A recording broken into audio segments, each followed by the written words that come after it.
Weight loss करायचा म्हणलं की मग भात बंद करा, साखर बंद करा किंवा तळलेलं मसाल्याचे पदार्थ बंद करा, तर अगदी बरोबर आहे. पण हे बंद कुठले करायचे? जेव्हा तुम्ही अनहेल्दी फूड बाहेरचं खाता ते बंद करा.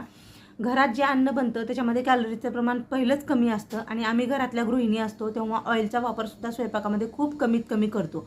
त्यामुळं घरातला आहार हा हेल्दी असणार आहे आणि घरातला कुठलाही आहार हा बंद करण्याची गरज नाही आहे. तुम्ही भात वगैरे आरामात खाऊ शकता.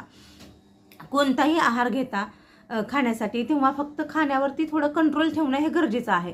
खाणं हे डिवाईड करून खा, 3 टाईम खा, पण थोडं थोडं व्यवस्थित खा, म्हणजे पोटही भरलं पाहिजे आणि कॅलरीचं प्रमाण हे कमी गेलं पाहिजे. घरातल्या आपल्या नॉर्मल स्वयंपाकातून जे आपण घरामध्ये बनवतो.